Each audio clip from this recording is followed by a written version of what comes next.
ഇന്നത്തെ ദിവസത്തിന് ഭയങ്കര പ്രത്യേകതയാണ്. എന്താണെന്ന് വെച്ചാൽ എൻ്റെ ബേക്കിംഗ് തുടങ്ങിയിട്ട് 5 വർഷം കംപ്ലീറ്റ് ചെയ്ത് 6ാം വർഷത്തിലേക്കാണ്. ആദ്യമായിട്ട് വീട്ടിൽ കേക്കൊക്കെ ഉണ്ടാക്കാൻ തുടങ്ങിയപ്പോൾ എൻ്റെ അനിയത്തിയാണ് എന്നെ ഇതൊരു ബിസിനസ്സായിട്ട് ചെയ്യാൻ സപ്പോർട്ട് ചെയ്തത് ഫുള്ള്. അങ്ങനെയാണ് എൻ്റെ മനസ്സിൽ ആ ഒരു ആഗ്രഹം തന്നെ ഉണ്ടായത്. അപ്പോൾ പിന്നെ ആദ്യമായിട്ട് ഓർഡർ കൊടുത്തത് എൻ്റെ കസിൻ്റെ മോൾക്കായിരുന്നു. ആ ആളുടെ 15ാമത്തെ ബർത്ത്ഡേ ആണ് ഇന്ന്. അപ്പോൾ ഇന്ന് ആൾക്കൊരു കേക്ക് വേണം.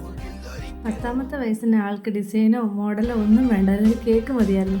പക്ഷേ ഇപ്പോൾ 15ാമത്തെ വയസ്സായപ്പോഴത്തേന് ആൾക്ക് കേക്കിന് മോഡലൊക്കെ വേണം കേട്ടോ. ടോളായിട്ടൊരു പ്ലെയിൻ വൈറ്റ് കേക്ക് ചെയ്തിട്ട് അതിൽ റിബൺ കൊണ്ട് ഡെക്കറേഷൻ ചെയ്യാനായിരുന്നു എന്നോട് പറഞ്ഞത്. കേക്ക് നല്ല ടോളായതുകൊണ്ട് തന്നെ ചെറിയ റിബണൊന്നും വെച്ചിട്ട് അതിനൊരു മാച്ച് ആവാത്ത പോലെ തോന്നി.